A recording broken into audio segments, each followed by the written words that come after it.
What's going on, boys? It's Flaws, and in this video we're going to be talking about why you're missing those easy shots and a couple different tricks you can use to make sure you're securing those kills. First off, recoil. If you don't understand whatever weapon's recoil you're playing with, go into a DM, shoot 100 people a day with that weapon, and just really understand exactly how the recoil is going to work so you can spam 30 shots off like fairly well and understand exactly where the bullets are going to be going before you actually get into why you're whiffing those easy shots. That's probably one of the main ones for newer players.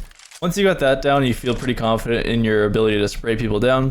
We're going to talk about your crosshair placement. This is a huge one when you're actually peeking into someone. So like, let's say I'm on the CT side, I start to hear some footsteps. If I'm swinging out and my crosshair is down at the floor, I'm never really going to get that big spray down that I'll see in like pro games or matches where you're kind of spamming them down, getting 1 or 2 kills and then backing off and getting the rest of the team, right?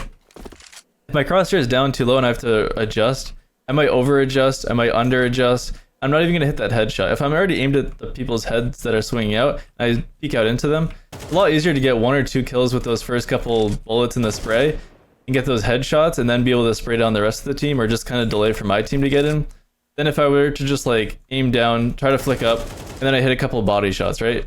So keep that in mind. Like, headshots are huge and essential.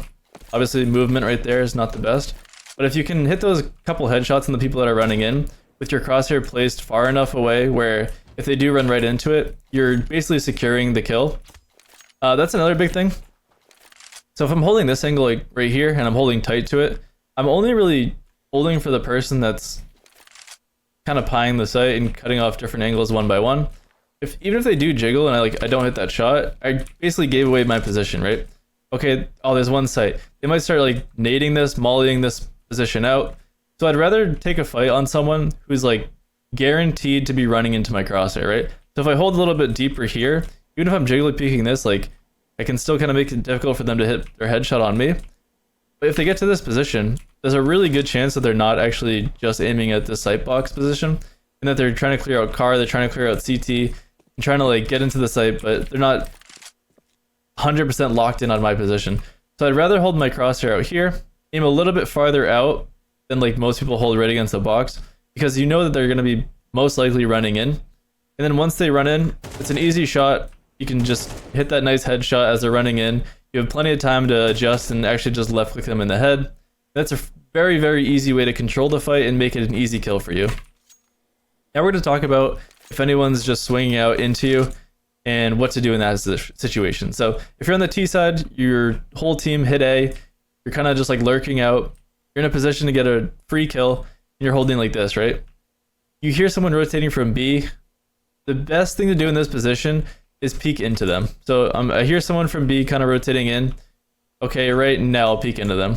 If you can't really do that and you're in a position where it's like, all right, you're kind of set in a weird spot, you want to be playing an off angle. So if I'm here, that's great. There's not a great chance that they're going to like full check this. And even if they do, just aim far enough out where they should be running across anyway. They're not really going to be like full committing to a fight here most of the time. So just kind of hold your crosshair a little bit farther out. You see them, just spam them down. Aim for the head, but if you don't hit it on the first couple bullets, it's fine to just use your recoil to hit the body for the rest of the shots. You're still going to catch them off guard most of the time. If you don't even get to this position, like let's say you're here and you start to hear those steps come through mid, just aim right here, right? Like aim at an angle where there's no reason for them to be holding this anymore. Like if they're rotating into A, there's a really good chance by the time they get to here, they're going to get lazy and they're going to hold towards this car position or ramp. So what you can do there, just hold from here. Even if you don't want to take that fight, you can still just hold like an angle like this. Once you see them cross, put a little bit of spam into them. Know that you damage them enough for your team to just kind of like help out on sight. Maybe you have an HE grenade. You can time it perfectly if they touch the defuse. But you're just trying to like get some damage out and hopefully get that headshot on like an off angle where it's very, very low odds that you actually die here. On the CT side though, like if we're peeking into someone, so like let's say someone's cat, I don't want to get peeked from under, right? So what I can do here is I can push into them as they're swinging out. If you think there's going to be multiple, just start playing wider and wider angles, right? If I'm peeking out like this, there's not really a good chance that I'm exposing myself to too many angles at once. But my crosshair is placed at perfect head height as I'm swinging out, and I'm just basically understanding that, okay, I'm just going to tap a few bullets. If I don't get a headshot, it's a really tough look for me, and I'm not really going to swing into 3 people and try to fight all 3 at the same time. I'd rather just tap a few bullets, just keep unpeaking and repeaking, tapping a few bullets as you're backing up. You might get a kill or two. It's a really good way to just like not really give up the round if you do take a fight, and like if you do end up dying in that position, it's really tough for your team to recover the round, so keep that in mind. Now we're going to talk about over adjusting. Like, let's say you peek out here and someone's already too far. Like maybe you got flashed off. Let's say you get flashed off long. Okay, you're here, you get flashed off. Oh, I'm blind. I want to re-peek this though.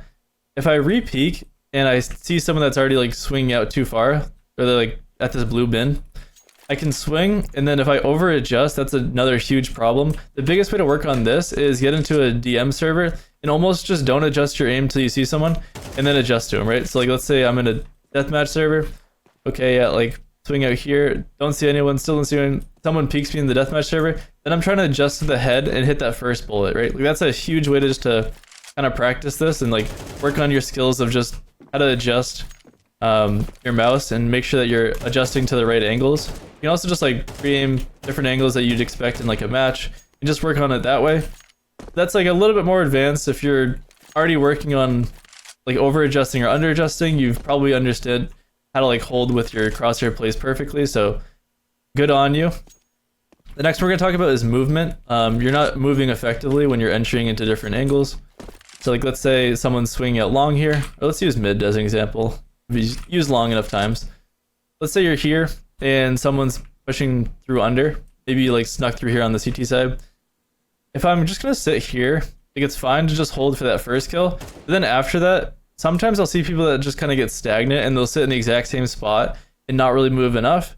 Or they'll just swing out right away and just start taking fights. Like you kind of want to have some middle ground here where you're like jiggling, you're counter strafing the second that you see someone, and you're immediately taking those next couple of shots, right? You don't want to be someone who just gets that first kill and then the whole rest of the team can just like come in and spray you down, or they can use nades to effectively clear you out. I'd much rather be someone who gets that first kill, adjust to a new angle, or I'm swinging out and like taking the fight to the next couple of people and catching them off guard. So like let's say here I get that first kill, I can then swing out, take that next fight before that second person even reacts, right? If they're holding mid and their first person's here, they get killed, they might take that extra couple of milliseconds to adjust to actually like be like, oh, someone's close. And you can catch people off guard a lot of the times doing this. Also, if you're playing like a more aggressive angle, like let's say you kind of snuck in along here, and you're holding an angle like this, once you see that first shadow of that person, and you know that there's no way you're really gonna get out effectively, you can get that first kill, swing out, get another kill or two, and then you can kind of like start to work on how you're gonna get out safely. You can flash, something like that, but kind of just keep that in mind. Like you want to be the one that's choosing how the fights are played out. You don't want to be the one who's just kind of getting swung on and like letting the T's or the CTs choose how they want to actually take the fight. So keep that in mind. That's like a really good tip just to kind of be more confident in the game and also just not really wait for them to just swing into you, because then your nerves are like, oh, like you're getting a little nervous, you know, there could be like two people swinging into you. A lot of the times like your adrenaline might wear off a little bit if you're waiting too long in a 1v1, right? You've probably been in that position a couple times where your bomb's planted, you don't know if they're going to swing you, you're just holding an angle. Okay, wait.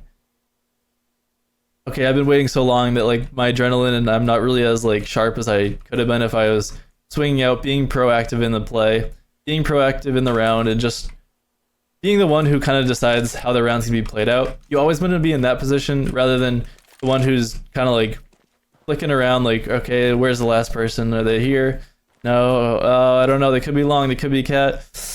Not in a good position. And then like you just get swung by the one side that you're not watching, right? So I hope this helped you guys. If you guys have any questions on other ways to fix your aim, fix how you're playing rounds out, let me know in the comments down below. But otherwise, I'll see you guys in the next video. Later.